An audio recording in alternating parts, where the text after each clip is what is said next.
Acá ya estamos grabando. Bien, vamos a comenzar, chicos, por la parte de vacuna. ¿Sí?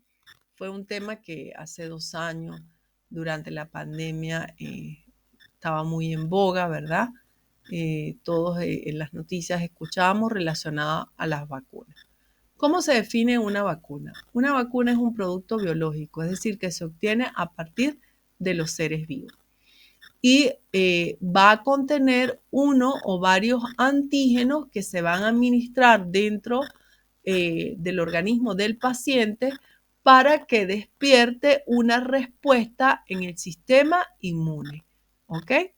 Los antígenos son aquellas sustancias que tienen la capacidad de generar una enfermedad. O si no la generan, alarman, ¿verdad?, al sistema inmune para que el sistema inmune se active y genere los anticuerpos necesarios para destruir el antígeno. De esa forma es que actúan las vacunas. Fíjense, acá tengo una bacteria. Esto que tenemos acá, ¿verdad? Las partes rosaditas son los antígenos de la bacteria. ¿Qué significan los antígenos? La parte de la bacteria que va a generar enfermedad y que tiene la capacidad de ser reconocida para el sistema inmune, para que el sistema inmune se active y genere los anticuerpos, que son estas estructuras que se acoplan a los antígenos como una llave cerradura y los anulan, ¿ok? Los destruye. Entonces, las vacunas lo que hacen es como simular la enfermedad en el paciente para que el sistema inmune elabore los anticuerpos. Esos anticuerpos quedan allí reservados, quedan guardados, y en caso de que ese paciente se exponga de verdad a la enfermedad, el organismo ya tiene los anticuerpos elaborados, entonces esos anticuerpos salen, atacan al antígeno y la enfermedad no se hace presente en el paciente. Esa es la forma como actúan las vacunas. Dependiendo de lo que contiene una vacuna, vamos a tener 3 tipos de vacunas. Las vivas, atenuadas, las inactivas o muertas y los toxoides. Esta clasificación es en base a lo que está dentro de la vacuna.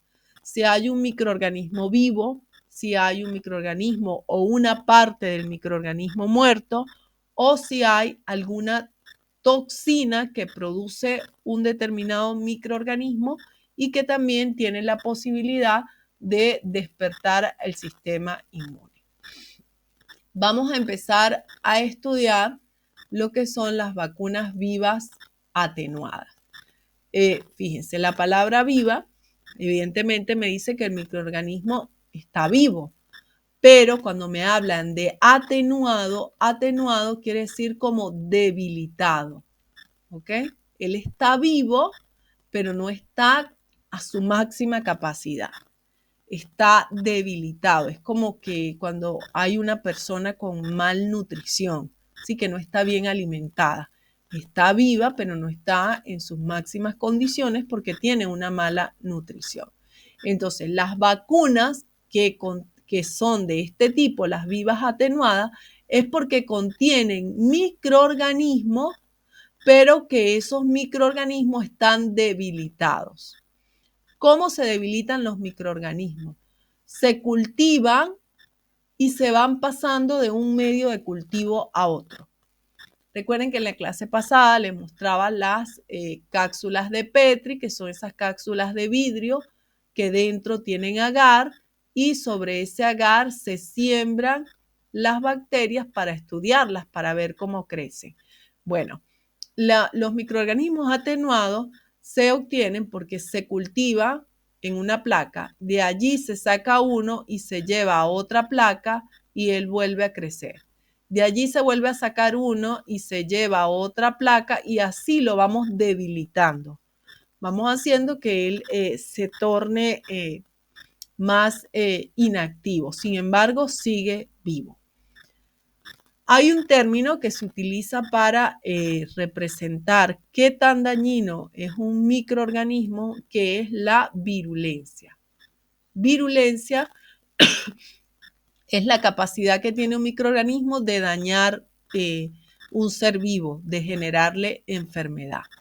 Entonces, cuando yo agarro un microorganismo, lo cultivo y una parte de él lo vuelvo a pasar a otra placa, lo vuelvo a cultivar y así voy, lo voy debilitando y al debilitarlo voy reduciendo su virulencia. Es decir, va perdiendo él su capacidad de hacer daño. Sin embargo, conserva su capacidad inmunogénica. ¿Y qué significa esa capacidad inmunogénica? La capacidad de alertar, de despertar, de activar el sistema inmune. Bien, entonces estas vacunas vivas atenuadas tienen los microorganismos debilitados y al estar debilitados disminuye su virulencia, ¿ok? Pero conservan su capacidad de despertar al sistema inmune. Este tipo de vacunas son las que se administran por vía subcutánea, ¿sí? Debajo de la primera capa de la piel. Luego tenemos el otro grupo de las vacunas que son las inactivas o muertas.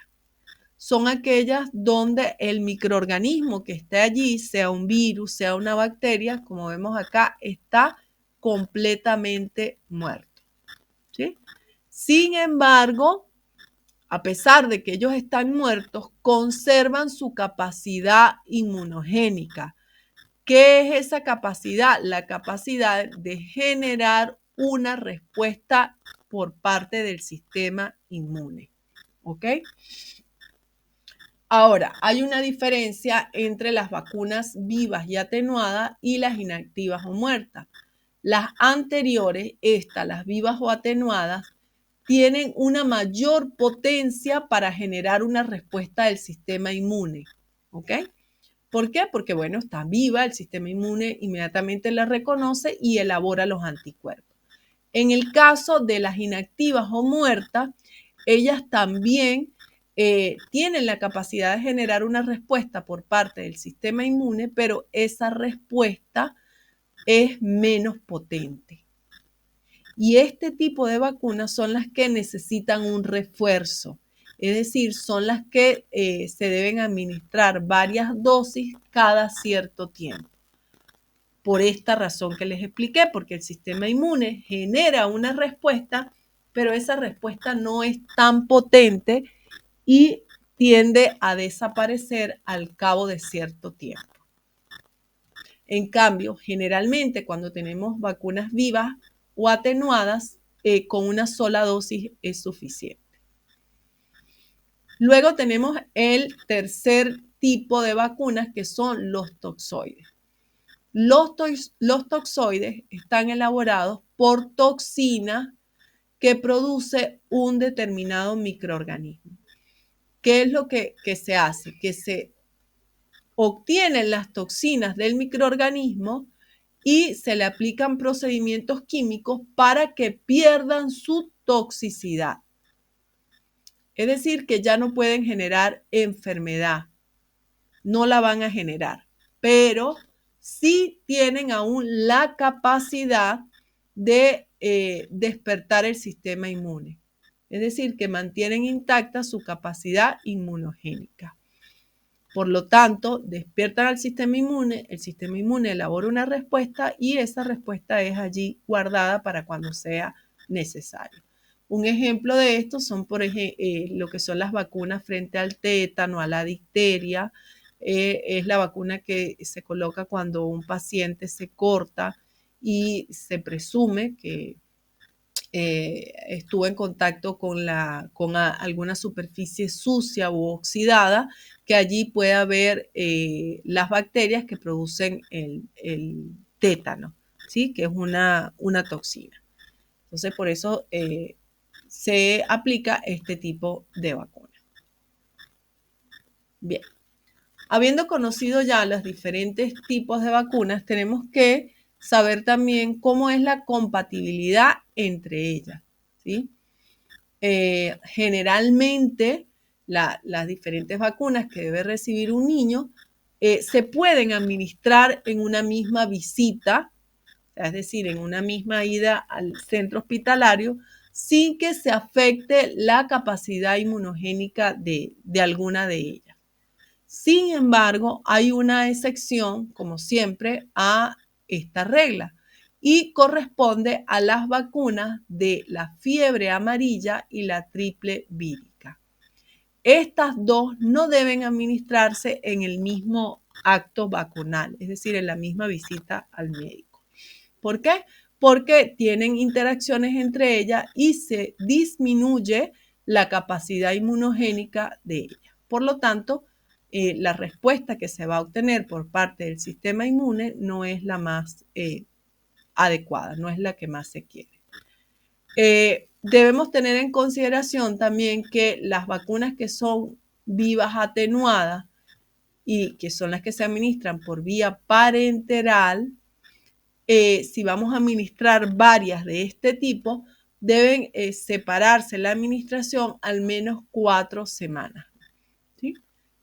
Para que haya una mejor respuesta inmune y también no haya también lo que se llama la formación de rosetas en el sitio de la vacunación, en el cuerpo del paciente. Las vacunas que son inactivas, las que son muertas, en general se pueden administrar juntas o también manteniendo un cierto espaciamiento entre ellas. Cuando nosotros vamos a administrar varias vacunas de forma simultánea, debemos recordar o tener presente que los sitios de inyección deben estar separados por lo menos 2,5 centímetros para evitar justamente la formación de pequeños abultamientos en la piel.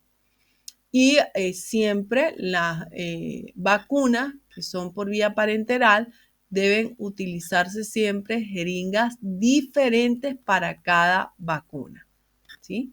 Eso hay que tenerlo en cuenta. ¿En qué casos está contraindicada la vacunación?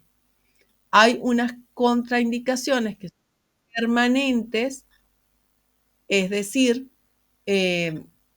contraindicaciones que nunca van a desaparecer en la vida del paciente, y hay otras contraindicaciones que son temporales, es decir, que luego que se supere esta situación, el paciente puede recibir la vacuna. Dentro de las contraindicaciones permanentes, es decir, las que nunca van a dejar de estar presentes en la vida del paciente, tenemos lo que son las reacciones alérgicas del tipo de la anafiláctica, que son reacciones alérgicas muy fuertes donde se pone en peligro la vida del paciente porque hay una inflamación de las vías respiratorias superiores y deja de pasar aire a los pulmones. Si el paciente ya ha recibido una dosis previa de esa vacuna y se presentó una reacción alérgica de este tipo, entonces ya eso me indica que nunca más el paciente debe poder recibir una segunda dosis de esta vacuna. Entonces eso constituye una contraindicación permanente. Otra contraindicación permanente es cuando el paciente tiene una encefalopatía de etiología desconocida.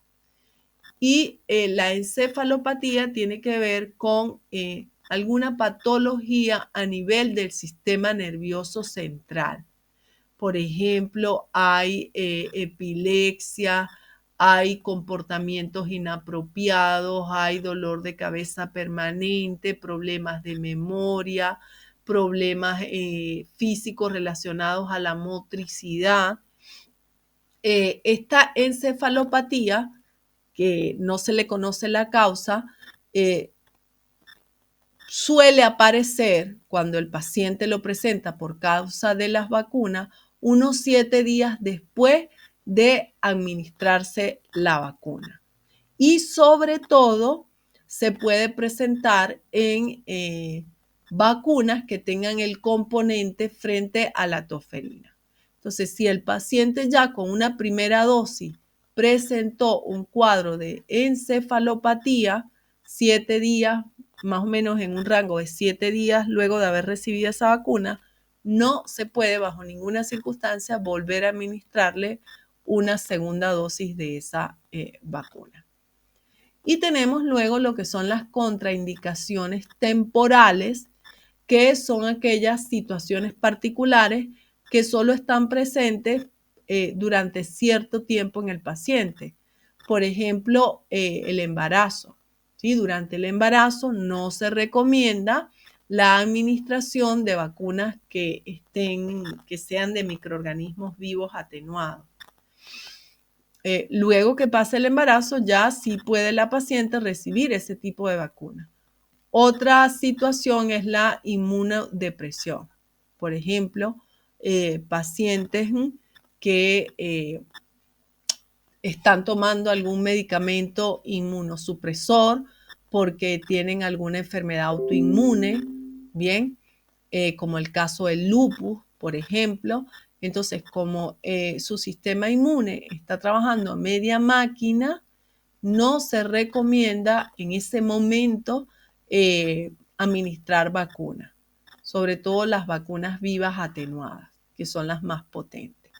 Y cualquier otra situación particular que pueda tener el paciente que no sea tan grave, como por ejemplo si hay una crisis asmática, si hay una diarrea, si hay algún cuadro viral con gripe, si hay algún paciente cardiópata que esté descompensado, no se recomienda administrar ninguna vacuna hasta tanto estas situaciones no sean superadas. Acá en Argentina existe lo que es el calendario nacional de vacunación, que establece todas las vacunas que se deben recibir según los grupos etarios, es decir, según los grupos por edad, y que abarca desde los recién nacidos, ¿sí?, hasta las mujeres embarazadas y las personas de la tercera edad. Inclusive también se considera lo que es el personal de salud, porque el personal de salud, al estar expuesto constantemente a numerosos agentes infecciosos, debe cuidarse más que el resto de la población. Ahí les dejo lo que es el calendario nacional de vacunación para que luego lo miren y tengan una idea de las vacunas que debe recibir la población en general. ¿Alguna pregunta relacionada a las vacunas? ¿Alguna duda?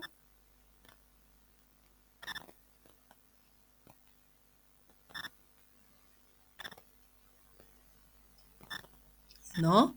Bueno, vamos a continuar entonces con el último tema, que corresponde al aparato excretor. Fíjense que estamos hablando de aparato excretor.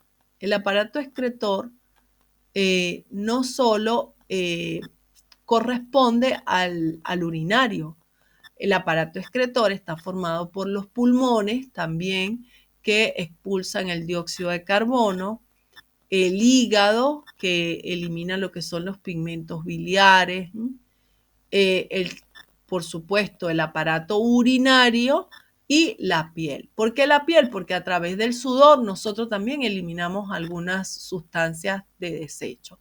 Y el aparato urinario, porque en los riñones es donde se filtra la sangre y se eliminan todas las sustancias tóxicas que luego van a formar parte de la orina y salen a través de la uretra. Entonces, el aparato excretor en general es el que se encarga de eliminar todos los productos generados durante el metabolismo celular, ¿sí?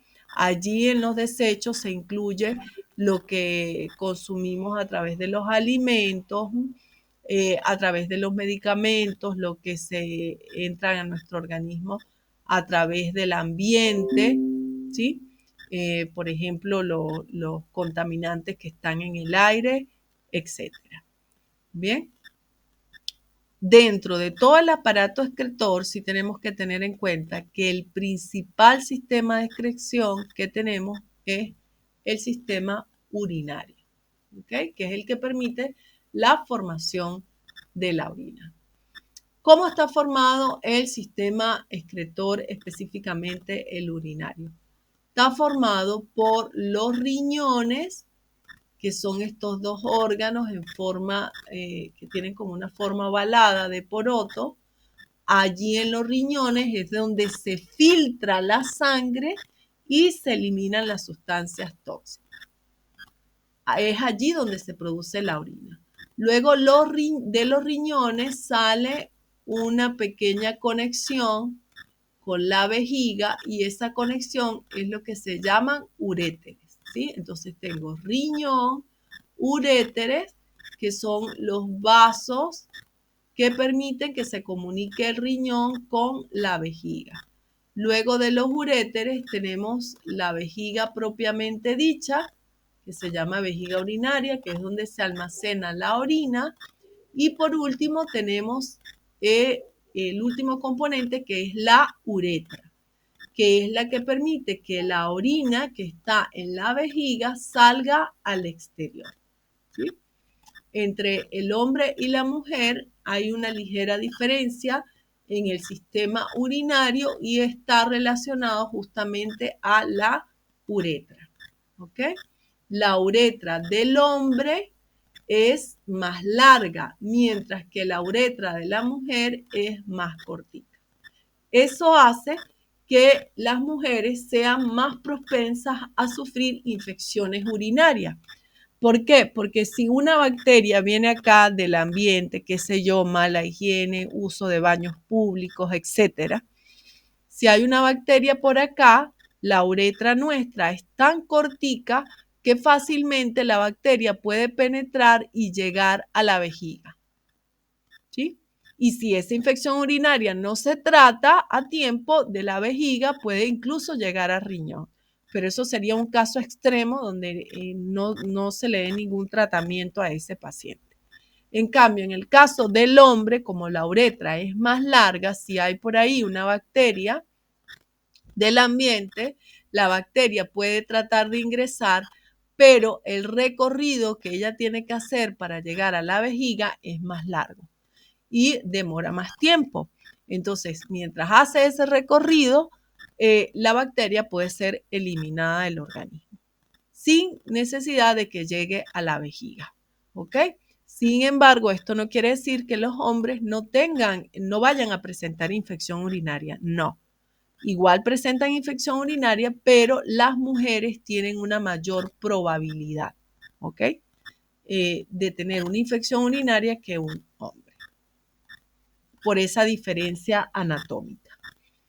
Bien, vamos a estudiar las generalidades de cada uno de los componentes del sistema urinario. Y vamos a iniciar con los riñones. Como les mencioné, los riñones son estos dos órganos que están a los costados de nuestro cuerpo, tienen forma de poroto. Dentro de ellos es donde se filtra la sangre. La sangre llega a los riñones a través de la vena renal. Al pasar la sangre por los riñones, dentro de ellos hay unas estructuras que se llaman cálices y pelvis renales, que son las que permiten que las sustancias tóxicas de la sangre sean eliminadas. Hay una célula en particular que forma los riñones que se llaman nefrona. Esto que está acá es una ampliación de una nefrona. La nefrona es esta célula que tiene esta forma así como redondeada y que en su interior hay membranas que permiten la filtración de la sangre. Entonces, acá en la nefrona inicia el filtrado de la sangre y luego las sustancias tóxicas pasan a el cáliz del riñón y a la pelvis renal para acumularse acá, y luego esas sustancias tóxicas a través de los uréteres son enviadas a la vejiga. Fíjense que la nefrona inicia acá, pero es una célula que tiene unas extremidades bien alargadas, fíjense. ¿Por qué? Porque en esas extremidades es donde se produce el proceso de filtración. Entonces, la principal función del riñón es filtrar la sangre. Y el producto de ese filtrado es lo que nosotros denominamos orina. ¿Bien? Estos órganos, que son los riñones, están envueltos por una membrana protectora que se llama cápsula conjuntiva, que es lo que ven ustedes acá de color marrón. Y bajo esa cápsula conjuntiva vamos a tener la corteza renal, que es esto que está acá de color rosa, debajo de la cápsula. Y más hacia adentro, es decir, más hacia la parte interna, vamos a tener lo que se llama la médula, que estaría acá en el borde entre las pirámides renales y la corteza renal, ¿sí? Justamente donde inicia la médula es donde se encuentran las pirámides, ¿sí? Que se llaman pirámides renales o pirámides medulares, que permiten la recolección de los productos filtrados por la nefrona para luego ser enviados a la vejiga. Para que tengan una idea, cada riñón tiene aproximadamente 1 millón de nefronas, es decir, tiene 1 millón de estas células, que son las que permiten que se produzca la filtración de la sangre. Dentro de cada nefrona, nosotros vamos a tener un glomérulo, que es esta parte que está aquí de color rojo, y un túbulo, que es lo que está acá de color azul. En el glomérulo se filtra la sangre y en los túbulos se transporta esos filtrados a través del riñón para que luego todas esas sustancias tóxicas sean recolectadas y se forme la orina. ¿Cómo funcionan las nefronas para poder filtrar, para poder obtener la orina a través de la filtración de la sangre? En un primer paso, acá en el glomérulo se filtra la sangre. Luego, el producto de ese filtrado va hacia los túbulos. En este recorrido largo que hace el filtrado en los túbulos, allí se reciclan sustancias, es decir, sustancias que fueron eliminadas de la sangre y que puede nuestro organismo volver a utilizar, se reabsorben, como por ejemplo algunas vitaminas, algunos minerales e incluso agua, ¿sí?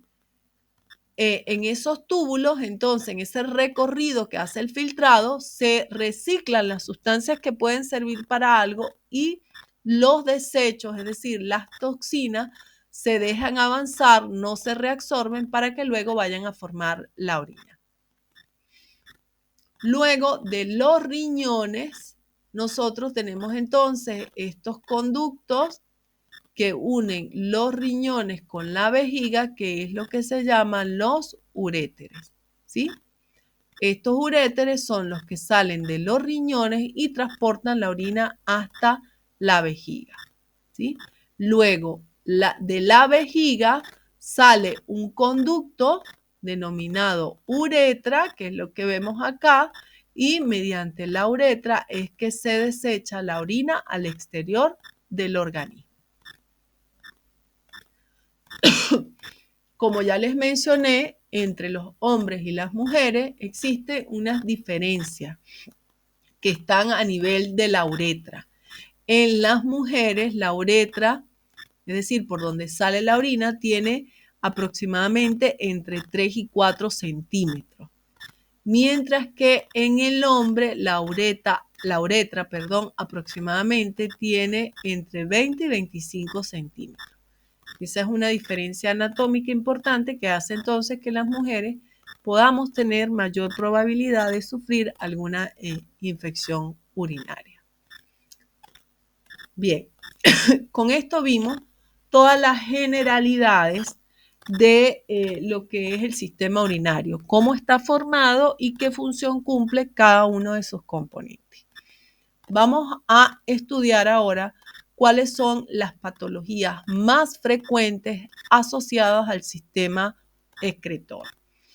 Y simultáneamente vamos a ir viendo cuáles son los tratamientos que se utilizan para cada una de esas patologías.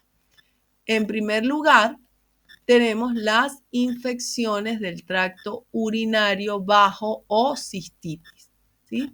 Son infecciones que se van a presentar sobre todo a nivel de la uretra y a nivel de la vejiga. Fíjense cómo está una vejiga normal acá, ¿sí?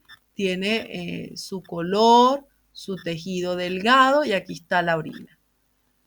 Y observen también cómo se ve la uretra. Abajo tenemos lo que es una vejiga inflamada por cistitis, es decir, porque hay alguna bacteria allí que generó una infección y la infección generó una inflamación. Está el tejido, lo pueden ver acá, el tejido de la vejiga está engrosado y enrojecido. Generalmente las cistitis son causadas por bacterias, generalmente son bacterias. Estas bacterias ingresan a través de la uretra y de la uretra, si el organismo no tiene un buen sistema de defensa, pues va a llegar a la vejiga. Y en la vejiga pues genera la infección urinaria, ¿sí? Si esa infección no es tratada a tiempo, de la vejiga a través de los uréteres puede incluso llegar a los riñones y generar una infección más grave. ¿Ok? Bien, como les mencioné, las mujeres tenemos mayor tendencia a contraer infecciones urinarias que los hombres porque tenemos la uretra más corta. Bien, igualmente hay otros factores que contribuyen a que nosotros seamos más propensas a tener infecciones urinarias, por ejemplo, lo que es el uso del diafragma y también, por supuesto, durante las relaciones sexuales, porque si hay bacterias en la piel, ¿verdad?, de la pareja, o incluso en la piel propia, si no hay una adecuada higiene y hay bacterias allí, esas bacterias durante el acto sexual pueden llegar a penetrar a través de la uretra y generar la infección urinaria. También las mujeres que están en la etapa de la menopausia pueden también tener un mayor riesgo de sufrir infecciones urinarias debido a que hay durante la menopausia un descontrol hormonal que hace que los mecanismos de defensa de nuestro organismo no se encuentren al máximo, ¿sí? Generalmente las bacterias o el tipo de bacteria que está asociada con mayor frecuencia a las infecciones urinarias es la Escherichia coli.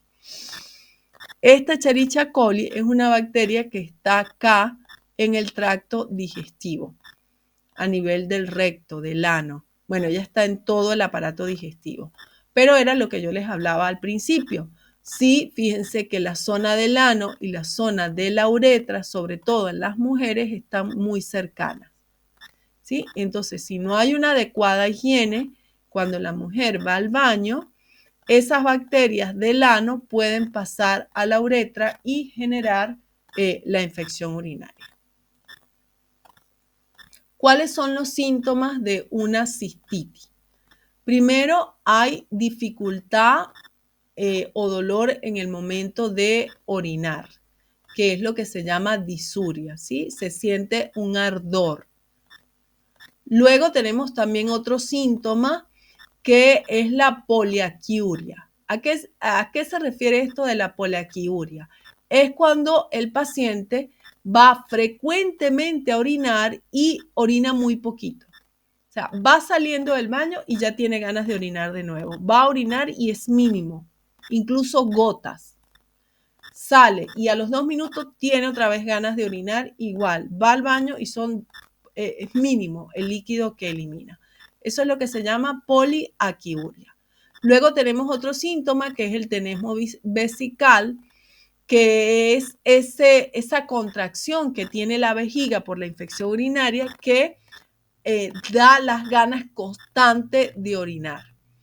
Y cuando la infección urinaria ya ha avanzado un poco, podemos experimentar lo que es dolor suprapúbico, es decir, dolor en la zona baja del abdomen.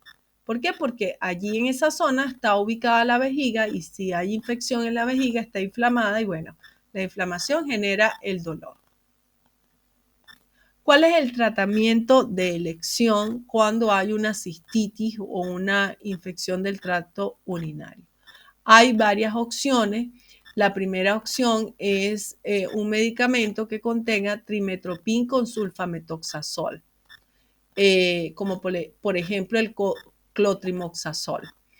Es un fármaco combinado que trae dos principios activos. Trae la trimestoprim y el sulfamethoxazol, que son dos antibióticos. Suele tomarse 2 comprimidos cada 12 horas. Es decir, se toma 2 veces al día durante 7 días. Otro tratamiento es la quinolona, como por ejemplo la norfloxacina de 400 miligramos o la ciprofloxacina de 500 miligramos. También se administran cada 12 horas durante 7 días. Y aquí es donde es muy importante la información sobre lo que es la resistencia bacteriana, que es el trabajo práctico que ustedes tienen que hacer. ¿Por qué? Porque entonces, ¿qué ocurre? Que hay algunos pacientes que al segundo día de tratamiento se sienten bien. Ya dice, ay, ya no me arde para orinar, ya estoy bien. Entonces dejan de tomar el antibiótico. Y el antibiótico es por 7 días. ¿Qué ocurre cuando se toma el antibiótico incompleto? Que las bacterias no mueren por completo, sino que toman la información del antibiótico y elaboran una sustancia que destruye al antibiótico. Entonces, cuando las bacterias hacen eso, es que han creado resistencia bacteriana.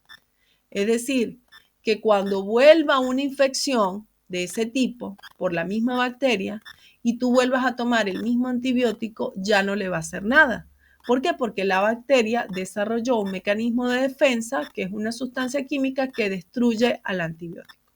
Por eso los tratamientos con antibióticos deben hacerse completo. No es que lo dejo de tomar porque ya me siento bien. No, debe hacerse por el tiempo estipulado para no crear resistencia bacteriana. Los pacientes que sufren de infecciones urinarias del tipo de la cistitis tienden a volver a presentarlas, es decir, son enfermedades recurrentes, ¿sí?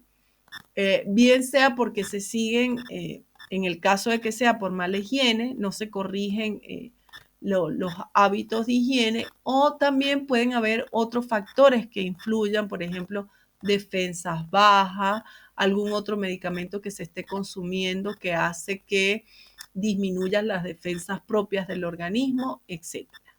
En las infecciones urinarias del tipo de la cistitis, hay que diferenciar muy bien lo que es una recidiva de una reinfección, ¿sí? Cuando hay una recidiva de la infección urinaria es porque la infección urinaria está siendo generada por el mismo microorganismo que la generó la primera vez. Es decir, me dio una primera vez, por ejemplo, por una enterobacteria, ¿verdad? Pasó algún tiempo y luego me vuelve a dar la infección urinaria y la vuelve a generar el mismo tipo de bacteria. Eso es una recidiva, ¿sí? Estas recidivas suelen aparecer aproximadamente 2 semanas después de haber finalizado el tratamiento. Allí puede ocurrir 2 cosas. Una, el paciente no tomó el tratamiento completo, por lo tanto, la bacteria no se eliminó por completo.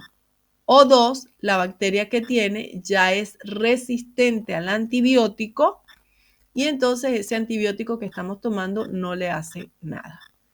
Eso es lo que se conoce con el nombre de recidiva. cuando hablamos de una reinfección. La reinfección es cuando se vuelve a generar una infección urinaria, pero ya no es por el mismo tipo de bacteria, sino es por un germen diferente, ¿sí? Puede ser algún germen que viene del exterior o algún otro germen que puede estar allí en la zona de la vagina o en las heces. Generalmente la reinfección aparece un tiempo después, aproximadamente un mes después de haber eliminado la infección anterior. ¿Alguna pregunta hasta acá, chicos? ¿Alguna duda? Que han estado muy calladitos.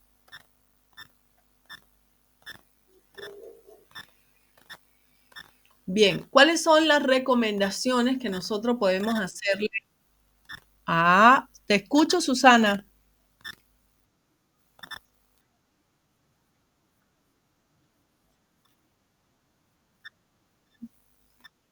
No, los óvulos son para enfermedades de otro tipo, no justamente infecciones generadas por bacterias, sino pueden ser hongos, como por ejemplo la cándida, los protozoos, como las tricomonas, pero ya son infecciones de otro tipo, relacionadas algunas con lo que son las relaciones sexuales y otras con baja de la defensa, pero no las generadas por bacterias. Cuando nosotros tenemos una cistitis, una infección urinaria es una bacteria. En cambio, podemos tener otras infecciones a nivel del sistema reproductor, pero generada por hongos, por ejemplo, o por protozoos. Entonces allí se utilizan los óvulos, por ejemplo, de antifúngicos como el miconazol, el fluconazol, el metronidazol y algunas otras sustancias que sirven para los protozoos, como por ejemplo las tricomonas. ¿Sí?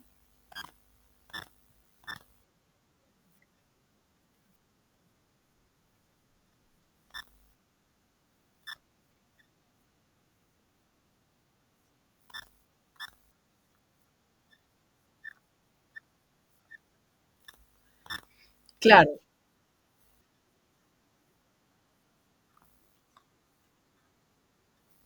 claro. Por eso, fíjate, es importante los síntomas. Si tú tienes una infección urinaria generada por una bacteria, tú vas a tener dolor al orinar, ardor, esta sensación de que a cada ratico vas al baño a orinar y es poquito lo que orina y es muy frecuente las ganas de orinar. Y puedes presentar también el dolor en la zona baja del abdomen. Ahora, eso es una infección urinaria. Esos son los síntomas.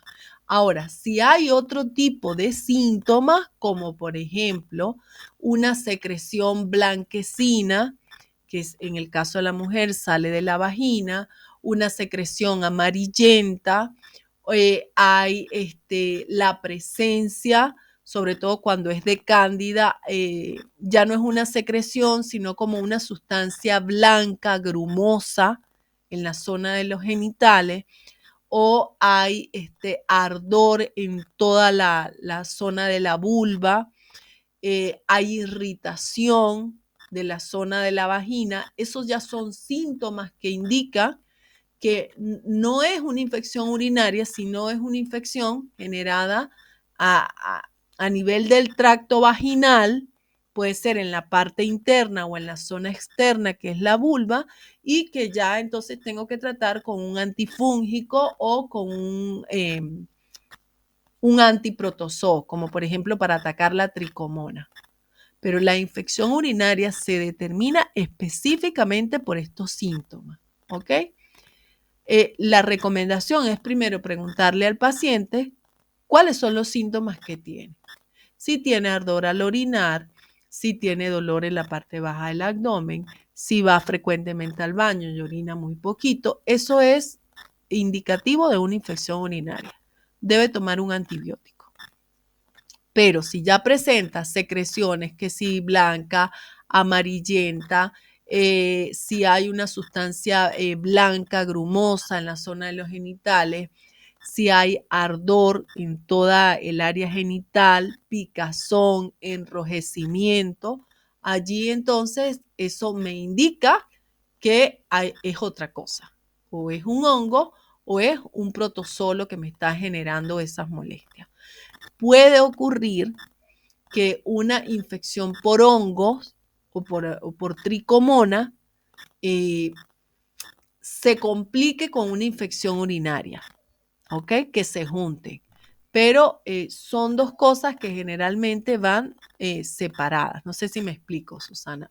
Son muy diferentes los síntomas de una infección urinaria a lo que es una infección a nivel del tracto vaginal o a nivel de la vulva por otro tipo de microorganismo, donde no está involucrado el sistema urinario.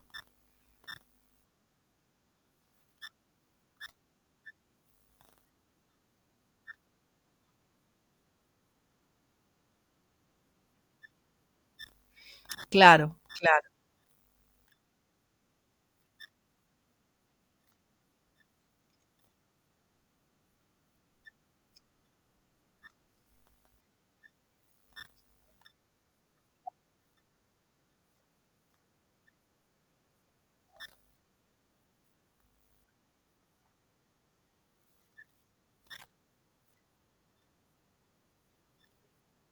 Ujú.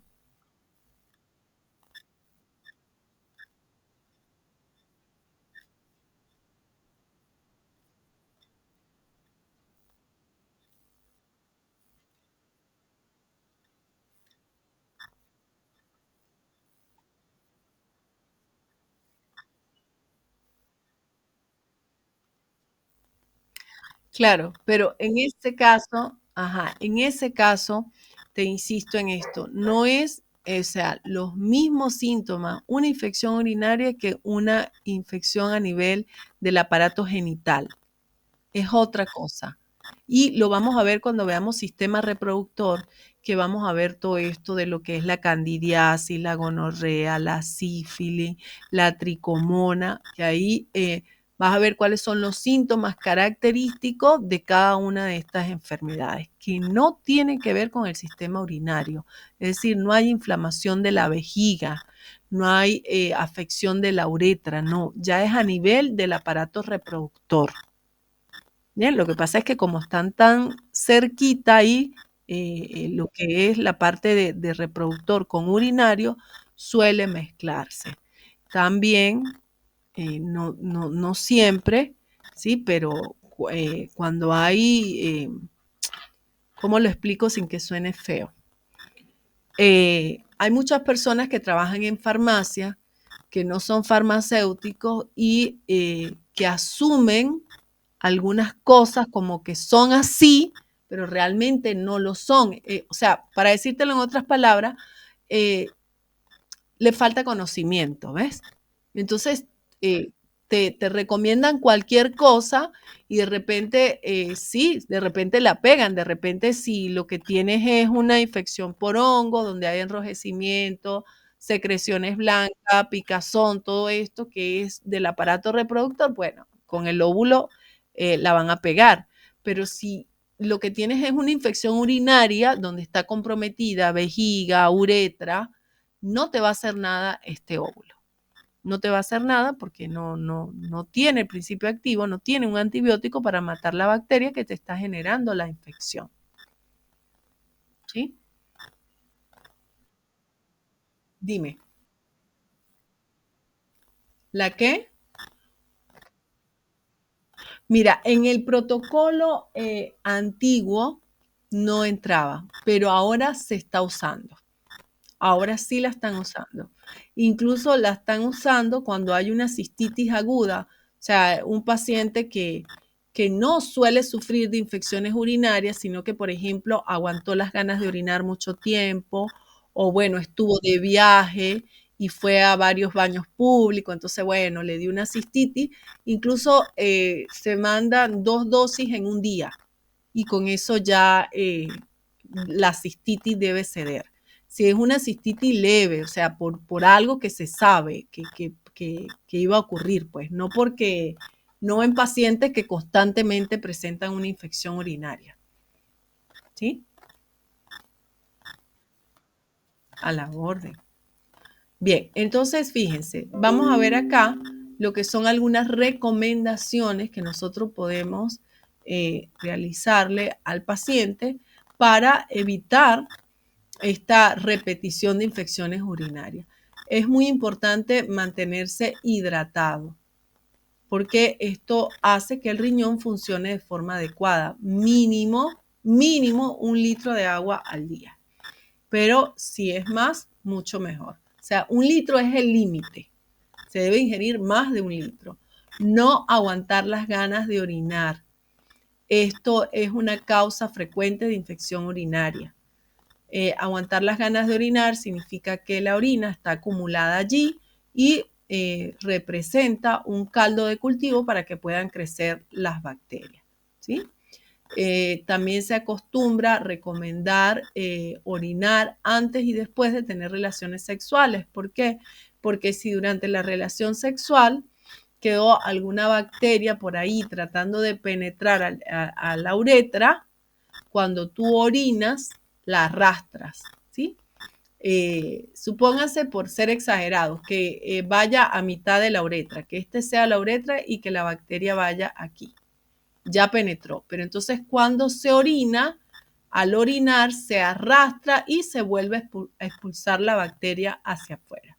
Entonces se recomienda siempre orinar tanto antes como después de la relación, de las relaciones sexuales. Por supuesto, tener una correcta higiene íntima, sobre todo en el caso de las mujeres, utilizar ropa interior de algodón, que es un material que permite la entrada y salida de aire. Hay telas que son muy sintéticas, muy plásticas, que hacen que se acumule humedad en la zona íntima.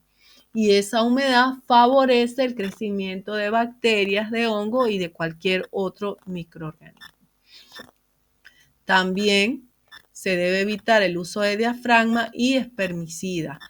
Los diafragmas no es tanto evitar el uso, sino usarlo correctamente, con las medidas de higiene adecuada para que no representen una puerta de entrada de bacterias al sistema urinario. Y en el caso de los espermicidas, porque cambia lo que es, en el caso de las mujeres, el pH vaginal, y al cambiar ese pH se favorece el crecimiento de bacterias ajenas. ¿Sí? Recuerden que el pH de la vagina es un mecanismo de defensa que tenemos para no permitir el crecimiento de microorganismos externos. Al alterar el pH, se puede estar violentando un mecanismo de defensa propia de nuestro organismo. Bien, entonces entre las recomendaciones, mantener una adecuada higiene genital, no se deben utilizar productos que contengan perfumes en el área genital, por ejemplo, las toallitas de uso diario con perfume, porque el perfume es una sustancia química y la sustancia química va a alterar el pH de la zona vaginal. Asimismo, ya los ginecólogos no recomiendan el uso de las toallitas diarias, porque las toallitas diarias acumulan humedad, acumulan residuos y no permiten el correcto intercambio de aire entre la zona íntima y el ambiente. Y al no haber intercambio de aire, pues se acumulan allí microorganismos. Siempre volvemos con las mujeres, que somos las más susceptibles, y esto se lo debemos enseñar a las niñas desde pequeñitas, ya cuando empiecen a ir solas al baño. La manera correcta de asearse las mujeres es de delante hacia atrás, es decir, de la zona de la vagina hacia atrás, no hacia adelante.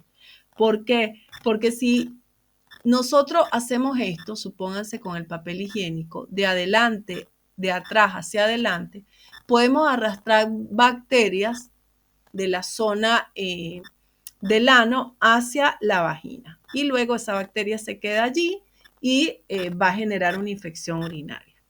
Bien, Entonces, lo correcto para las mujeres que usan papel higiénico es usarlo de adelante hacia atrás. De esa manera evitamos que se trasladen bacterias de la zona gastrointestinal hacia adelante. Sin embargo, el uso del papel, claro, si estamos en la calle no hay más que hacer, ¿verdad? Pero lo ideal es lavarse con agua y jabón y secarse con una toallita bien limpia. Eso es lo ideal cuando se va al baño. Igualmente, evitar los pantalones ajustados, ¿no? Y usar ropa interior de algodón con un correcto intercambio de esa ropa interior, mínimo una vez al día. Pero cuando hay calor durante verano, se recomienda por lo menos cambiarse la ropa interior 2 veces al día. Bien, pasamos a otra patología también muy frecuente, que es el cólico nefrítico, ¿sí? El cólico nefrítico es un dolor que se origina por obstrucción a nivel del riñón o de las vías urinarias, y esa obstrucción se produce por un cálculo. Un cálculo es una piedra que se forma allí dentro de los riñones, que luego se desplaza y obstruye el paso de la orina, ¿sí? Estas piedras se forman a partir de sales, como por ejemplo el oxalato de calcio, el fosfato de calcio, el ácido úrico, entre otras de las sales que se filtran de la sangre. El cólico nefrítico genera un dolor muy, muy fuerte, ¿sí? Porque la piedra obstruye el paso de la orina y ahí se genera inflamación, infección, y las vías urinarias, por supuesto, sufren una deformación por la presencia de la piedra. Entre los síntomas del cólico nefrítico tenemos como mayor característica un dolor muy fuerte en lo que es el ángulo costolumbar y de un solo lado, o sea, es decir, es unilateral porque se presenta en uno de los lados, dependiendo del riñón que esté obstruido. Este dolor aparece de forma brusca y es del tipo cólico. ¿Qué es un dolor de tipo cólico? Un dolor que va y viene. No es un dolor constante, sino que de repente el dolor baja, es muy leve y en cuestión de segundos pega una puntada muy fuerte que incluso puede hacer que la persona pierda el conocimiento. Sobre todo, el cólico nefrítico es muy doloroso en los hombres. ¿Por qué? Porque como los hombres tienen la uretra más larga, si hay una piedra que queda atravesada por allí en la uretra, esa piedra le va a costar salir muchísimo. Y a medida que la piedra va pasando por la uretra, va rompiendo la uretra y el hombre puede incluso orinar sangre. Es un dolor tan fuerte en el hombre que se conoce como el parto del hombre. Es uno de los dolores más fuertes que puede sentir un hombre. Ese dolor que se experimenta durante el cólico nefrítico sufre una irradiación, es decir, se propaga de la zona de la vejiga a los genitales. Y esa trayectoria lo hace desde atrás, de la zona lumbar, donde están los riñones, hacia adelante y hacia abajo, ¿sí? Aunque esta irradiación del dolor va a cambiar dependiendo de dónde esté la obstrucción. Si la obstrucción está a nivel de riñón o está a nivel de los uréteres o está a nivel de la uretra. Eso puede cambiar todo. El dolor muy fuerte puede estar acompañado de sudoración, porque se activa el sistema nervioso parasimpático, que es el que se activa cuando estamos ante una situación de emergencia. Puede haber náuseas, vómitos y por supuesto el paciente se siente agitado porque el dolor es muy intenso.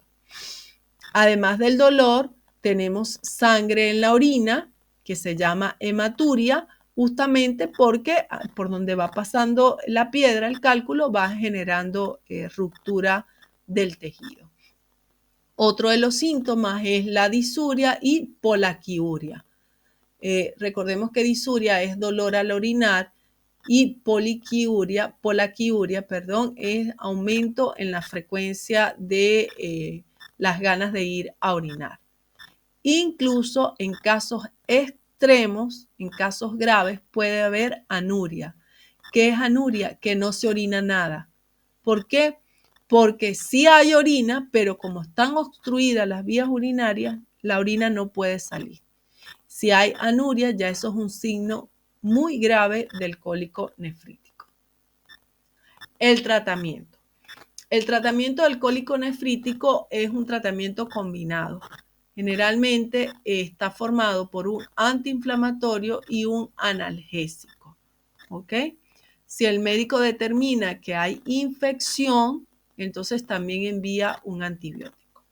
Cuando tenemos la combinación de un antiinflamatorio con un analgésico, suele tomarse el tratamiento durante 5 o 6 días. Los medicamentos que se seleccionan para estos casos son, por ejemplo, el ketorolac, que se toma 10 miligramos cada 8 horas. Tenemos también el diclofenac o el naproxeno. Y en algunos casos, fíjense, estos son antiinflamatorios, ¿verdad? Y analgésicos podemos tener, por ejemplo, el metamizol, que suele dejarse como una segunda opción cuando ya el dolor no pasa con lo que se ha administrado. Fíjense lo que les mencionaba, si hay evidencias de que además del cólico nefrítico hay una infección de las vías urinarias por la ruptura que va generando la piedra, también se puede añadir al tratamiento un antibiótico como por ejemplo ciprofloxacina o también ofloxacina, que se consumen cada 12 horas durante 5 días por vía oral. Pasamos a una tercera patología también muy frecuente en el sistema excretor urinario, que es la prostatitis bacteriana aguda. Por supuesto, se da en los hombres porque está involucrada la próstata. La próstata es esta glándula que vemos acá dentro del círculo rojo, que cuando llegan hasta ella bacterias, pues se inflama y sufre esta enfermedad. En la infección de la próstata vamos a tener que la próstata se torna caliente, se hincha y muy sensible, es decir, que genera dolor. ¿Sí? Antes de que existieran los antibióticos, la principal causa de la prostatitis bacteriana era la bacteria Neisseria gonorrhoeae, ¿sí?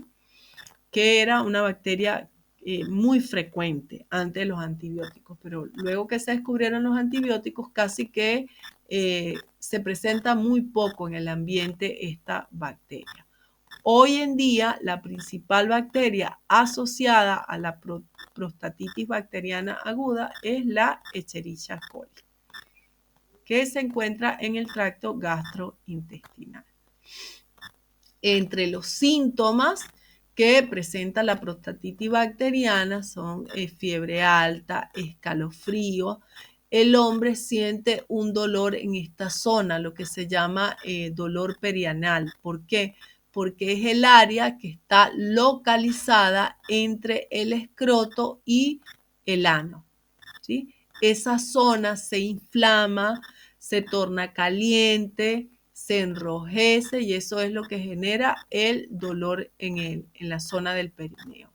Bien, y es allí el dolor porque por encima de esta zona, más arriba, por dentro, se encuentra la próstata. Y dada la ubicación de la próstata, el dolor también puede irradiarse a la zona baja de la espalda.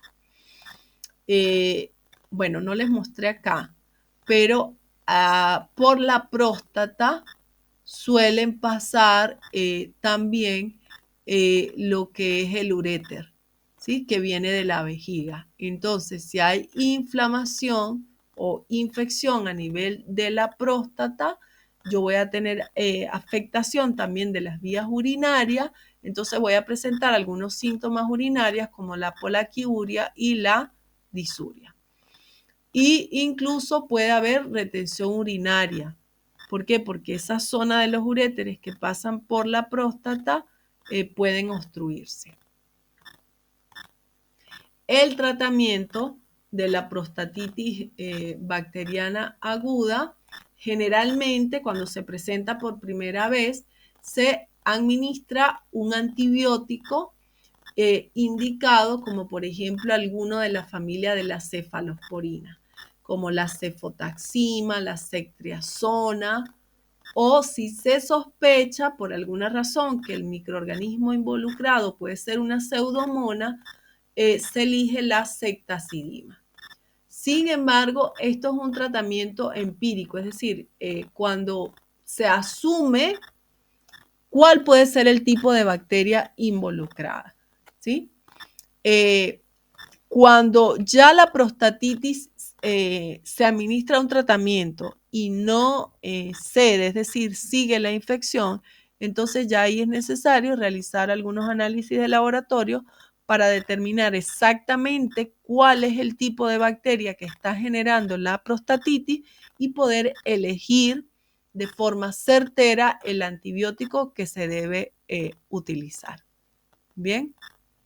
Generalmente se comienza el tratamiento por vía oral. Y igualmente, si no se observa mejoría, entonces ya se va a lo que es la vía intravenosa o la vía intramuscular.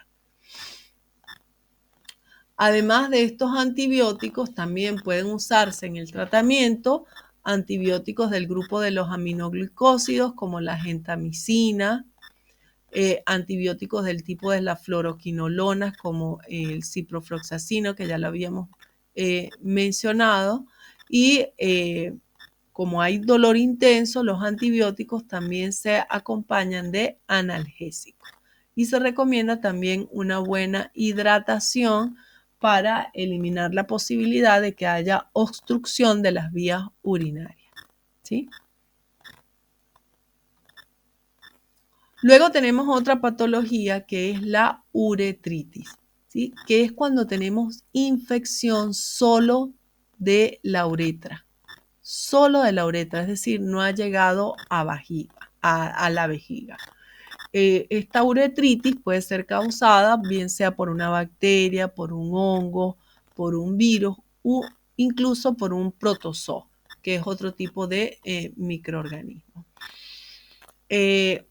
Generalmente la uretritis está muy asociada a lo que son las enfermedades de transmisión sexual. En estas enfermedades de transmisión sexual vamos a tener involucrados microorganismos como la Neisseria gonorrheae, que produce la gonorrea, y en ese caso, fíjense, aquí hay algo de lo que yo les estaba explicando. Una cosa es que haya una afección de los genitales, de la vulva, del pene, del tracto interno de la vagina, eso es una cosa. Y otra cosa es que haya infección de las vías urinarias. Son dos cosas que están muy juntitas, pero a la vez tienen sus límites y están separadas. Entonces, ¿qué pasa con la uretritis? Que yo puedo tener primero la enfermedad de transmisión sexual, por ejemplo, la gonorrea, ¿sí? Que es generado por la Neisseria gonorrheae. Está ahí en la zona genital. Y esa bacteria que está en la zona genital puede extenderse hacia la uretra cuando ocurre la relación sexual con una pareja infectada. Entonces, la pareja tiene la gonorrea, tiene relación sexual y la otra pareja entonces capta el microorganismo, es decir, la Neisseria, pero se le aloja entonces en la uretra. Y ahí es donde viene la uretritis, ¿sí? La uretritis también puede ser causada por otros microorganismos asociados también a las relaciones sexuales, como por ejemplo la clamidia y el virus del herpes simple. El microorganismo que mayormente genera la uretritis es la gonorrea. Y este es la patología más asociada a uretritis en el caso de los hombres, ¿sí?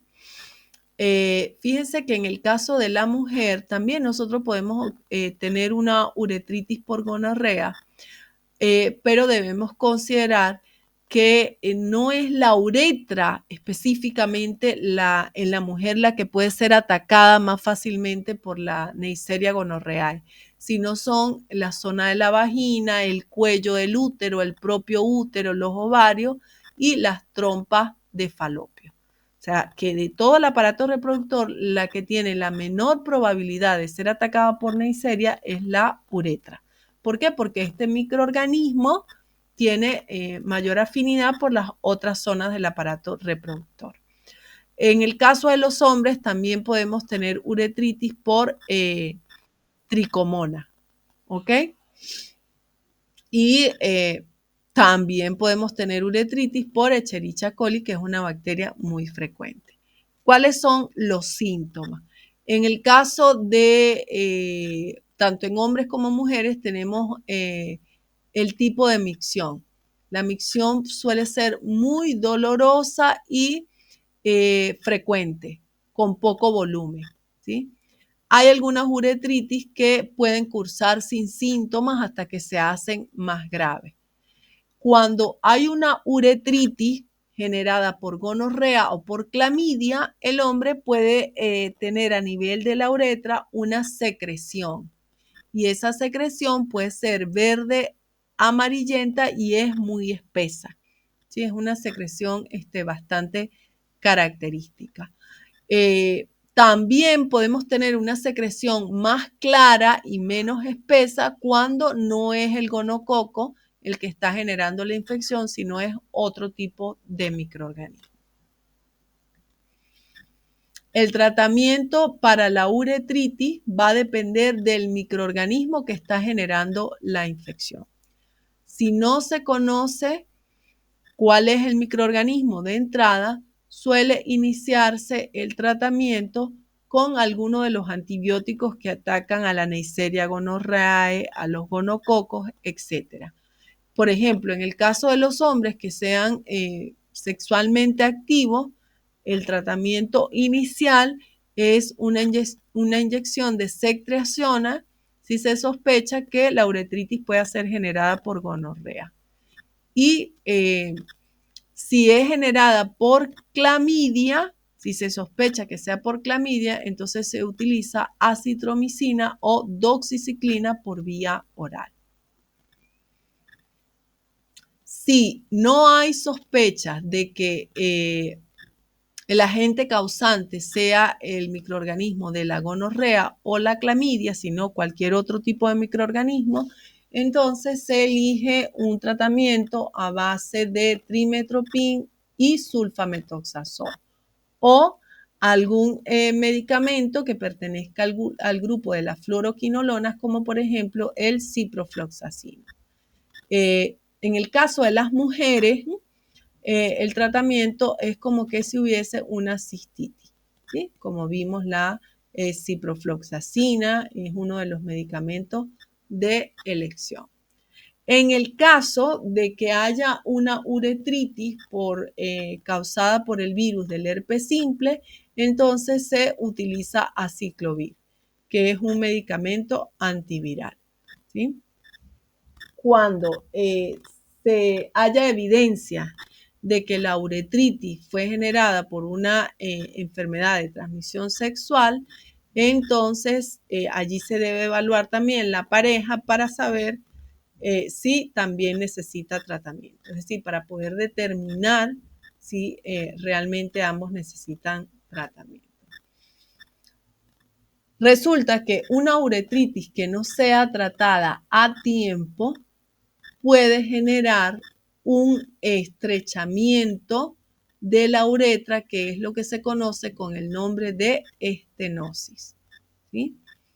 Fíjense cómo es el meato. El meato es el agujero por donde sale la orina. Este es un meato normal y este es un meato con estenosis. Fíjense cómo se estrecha mucho el orificio por donde sale la orina y esto aumenta el riesgo de infecciones a nivel de la vejiga o de los riñones.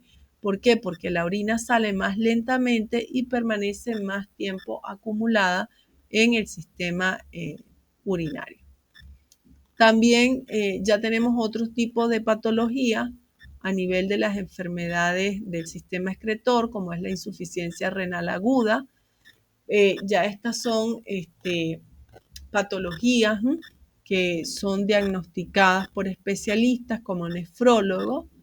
La insuficiencia renal aguda es cuando el riñón pierde repentinamente la capacidad de filtrar la sangre. Se llama aguda porque todo transcurre en menos de 2 días, ¿sí? De repente el riñón deja de tener su capacidad de filtrar la sangre.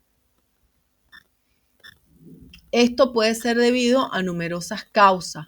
Por ejemplo, que haya daño de las células tubulares de los riñones, que haya alguna enfermedad autoinmunitaria que haya atacado los riñones, que haya la presencia de coágulos de sangre dentro del sistema urinario por el exceso de colesterol, que haya un paciente con una presión arterial muy, muy baja, que haga que no llegue la suficiente sangre al riñón, ¿verdad? Esto puede ser generado en pacientes que están choqueados, por ejemplo, pacientes con quemaduras muy graves, con deshidratación, con hemorragia, etcétera, con cualquier condición que haga que la presión baje a valores por debajo del límite inferior, entonces eso puede disminuir la cantidad de sangre que llega al riñón y el riñón pierde su capacidad de filtrar. También algunas otras enfermedades que generen la formación de coágulos dentro de los vasos sanguíneos del riñón, infecciones graves a nivel del riñón, también puede surgir como complicación del embarazo cuando hay desprendimiento de la placenta y si por alguna razón, que puede ser un cólico nefrítico, haya obstrucción de las vías urinarias. También las drogas de abuso, como la cocaína y la heroína, a largo plazo pueden generar una insuficiencia renal aguda. Hay algunos medicamentos que se eliminan a nivel renal que si se toman de forma muy persistente durante un largo tiempo pueden generar esta patología. Allí vamos a incluir algunos medicamentos del grupo de los AINE, que son antiinflamatorios no esteroideos, ciertos antibióticos, algunos medicamentos para la presión arterial, medios de contrastes para estudios radiológicos, algunos medicamentos que se utilizan para las quimioterapias del cáncer, algunos antirretrovirales, también para pacientes con SIDA. Fíjense, aquí tenemos una lista de las principales nefrotoxinas, es decir, esas sustancias que dañan el riñón y que pueden desencadenar una insuficiencia renal aguda. Entre las toxinas más comunes vamos a encontrar los antiinflamatorios no esteroideos, los antibióticos del tipo de los aminoglucósidos, los inhibidores de la enzima convertidora de angiotensina, que lo vimos en circulatorio, que se utilizan para la presión arterial alta, y algunos medios de contraste radiológico, como por ejemplo el cloruro de bario. Los síntomas de una insuficiencia renal aguda son variados, solo para que tengan una idea general. Pueden ser dolor abdominal, dolor en la espalda, diarrea, fiebre, incluso puede haber hemorragias en la nariz porque la sangre no puede estar fluyendo normal, puede haber vómitos, erupciones en la piel, porque al no estar los riñones funcionando, no se eliminan las toxinas de la sangre y eso hace entonces que esas toxinas se acumulen y me puedan generar erupciones a nivel de la piel. El tratamiento de una insuficiencia renal aguda tiene 3 componentes. Primero, un tratamiento que ataca cuál es la causa de la lesión renal. Este tratamiento va a depender de dónde venga, o sea, por qué se está originando esa insuficiencia renal. Luego, el segundo componente es un tratamiento que conserva las condiciones del paciente, es decir, son los medicamentos que se dan para reducir o evitar las complicaciones, como por ejemplo un antibiótico, porque cuando hay insuficiencia renal aguda puede ser generada por una infección grave que no se ha tratado a tiempo. Y tenemos también ya el tercer componente, es la diálisis, que si la insuficiencia renal aguda ya se extiende en el tiempo, es necesario filtrar de forma artificial la sangre del paciente para poder eliminar las toxinas. Y ese filtrado artificial es lo que corresponde a la diálisis. ¿Ok? Bueno, chicos, esto sería todo lo relacionado a lo que es vacuna y sistema excretor. Quiero saber si hay alguna pregunta, alguna duda antes de que comencemos entonces con lo que es la parte de ver cuáles son los puntos en los que ustedes deben hacer mayor énfasis para estudiar para el examen. Los escucho.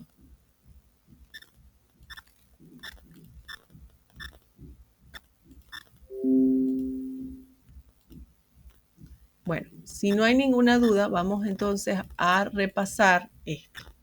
Primero, deben saber qué son las vacunas, ¿ok? Les voy a dar los puntos en los que deben hacer mayor énfasis, repito, para la evaluación. También deben saber los tipos de vacunas. En cuanto a lo que es el sistema excretor,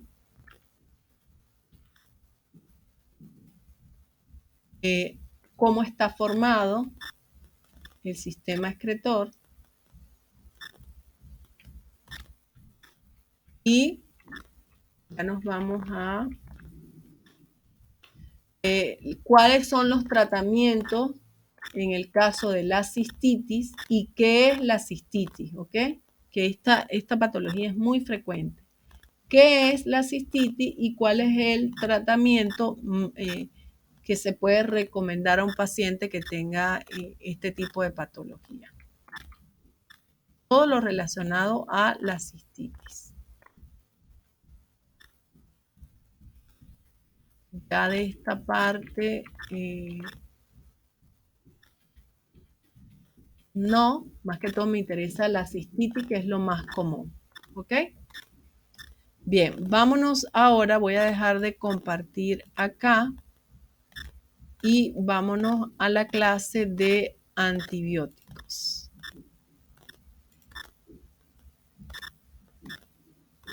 Para decirle dónde deben hacer allí mayor énfasis. Ya les comparto.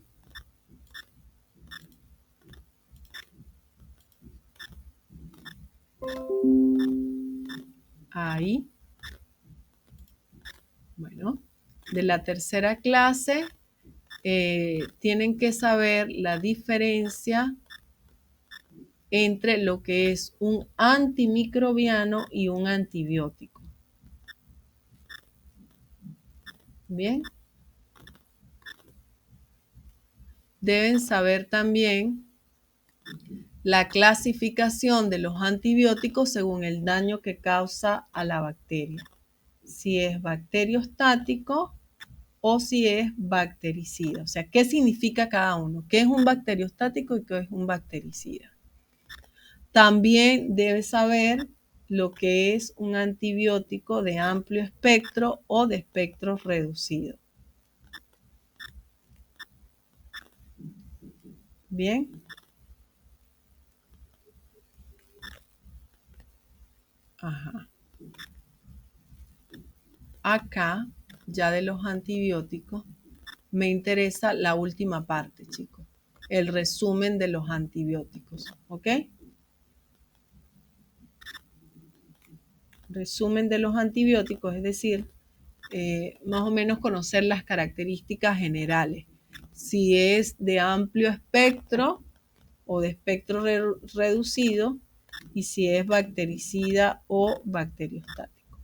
Las enfermedades no, porque si se dieron cuenta son más o menos iguales. ¿Sí? Casi todos se utilizan para lo mismo, con algunas excepciones. Pero sí, de esos que están resumidos al final, saber si es de amplio espectro o de espectro reducido y si es bacteriostático o bactericida. Eso es relacionado a la tercera clase. Vamos con la segunda clase. Les dejo de compartir acá para compartirles la segunda clase.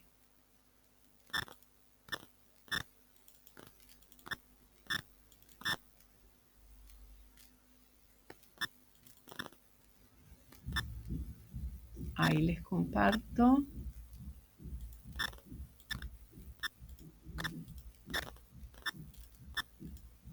Ahí está. De la segunda clase,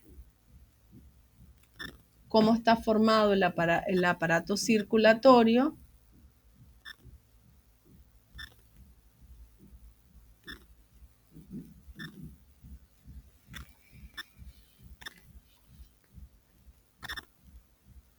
Los dos movimientos del corazón, sístole y diástole.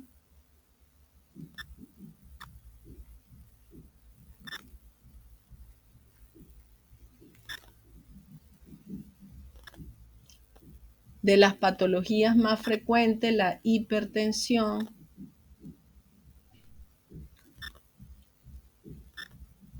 Cuándo es una hipertensión secundaria o cuándo es una hipertensión esencial.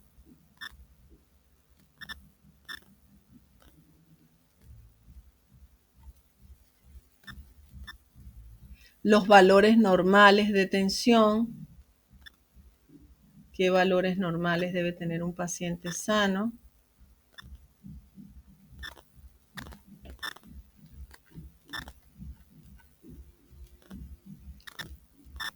Y fíjense, de estos fármacos que se utilizan a nivel del aparato circulatorio, me interesa que ustedes sepan qué es un fármaco hipolipemiante.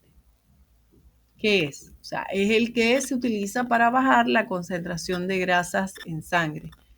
¿Qué es un beta bloqueante? Es decir, ¿para qué se usa? Se utiliza para bajar la tensión, ¿verdad? Los diuréticos se utilizan para que el paciente tenga mayor volumen de orina. Y así con estos 10 grupos, ¿ok? No lo específico, chicos, no lo que, cuál es cada uno, cuál es el representante, no, sino que ustedes le digan un fármaco antiarrítmico y ustedes sepan qué hace un fármaco antiarrítmico, sobre qué actúa, ¿ok? Déjenme anotar porque yo estoy anotando también para cuando vaya a hacer la evaluación.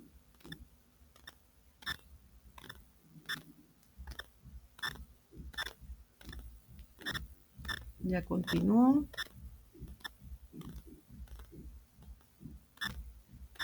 Bien. Esto también, la parte de colesterol bueno y malo.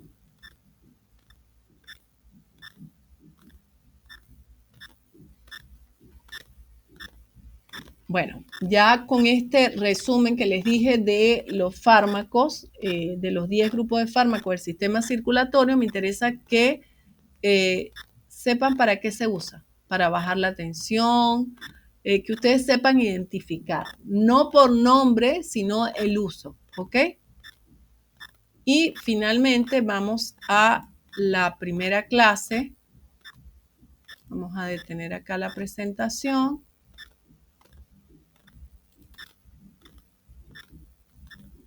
Ajá, de la primera clase.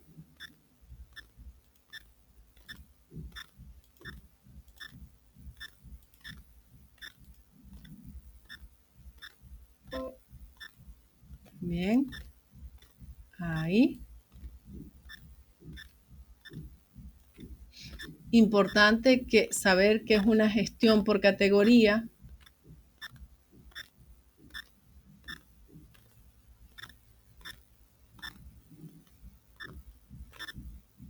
Los tipos de categorización.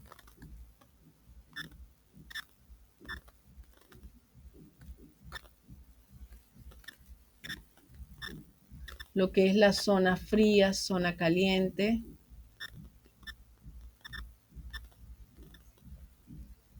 Esta parte de recepción, sí. La recepción administrativa y técnica. Toda esta parte que vimos acá de la recepción, sí, lo que se debe chequear, que se debe revisar de los medicamentos.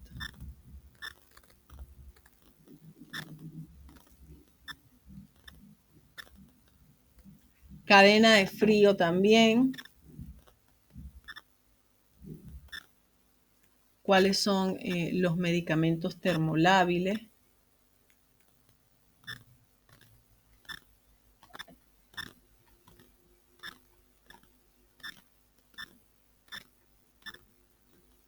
Y en la parte de medicamentos genéricos, ¿verdad? Saber qué es un medicamento innovador.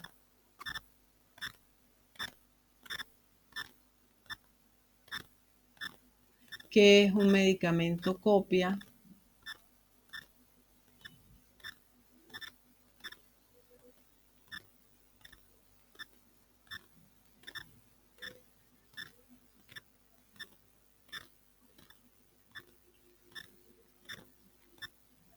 ¿Cuáles son las ventajas y las desventajas de los medicamentos genéricos intercambiables?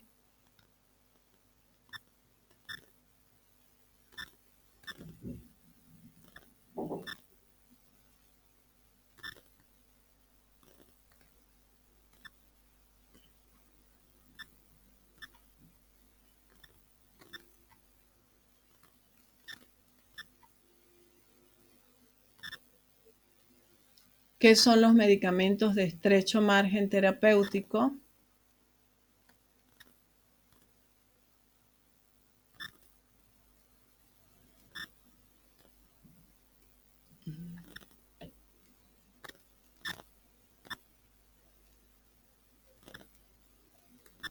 Los cuidados con pacientes de riesgo.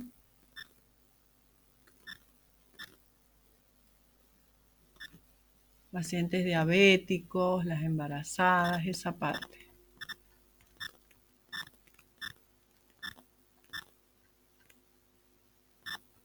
Los cuidados básicos, ¿ok? O sea,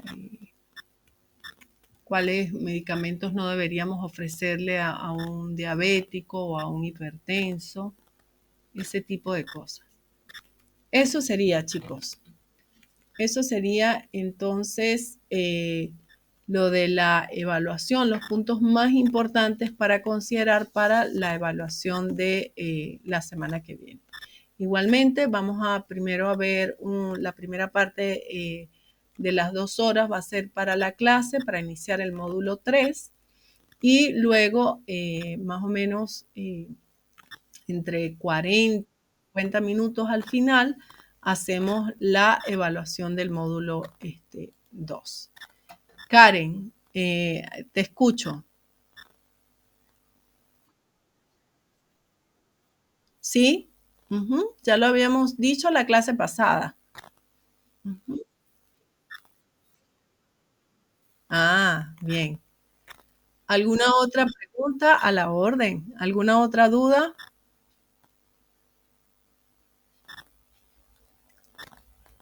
¿No? Bueno, chicos, entonces los despido por hoy. Que tengan una bonita noche, que descansen. Y los que tienen algún inconveniente, Magdalena, me escribes mañana por privado, ¿ok?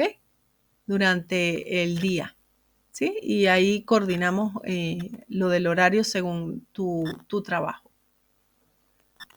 Bien, chicos, entonces a estudiar bastante. La evaluación va a ser del mismo tipo, 20 preguntas de múltiple opción, bajo la misma modalidad que utilizamos para la primera evaluación. Así que bueno, a estudiar para que todos tengan súper éxito. Que pasen una bonita noche y estamos en contacto cualquier cosa. Chao, chao, chao, chao. Magdalena, sí, la prueba es del módulo 2. ¿Sí? Sería la primera evaluación que tú tienes porque tú iniciaste del módulo 2. ¿Me escuchas?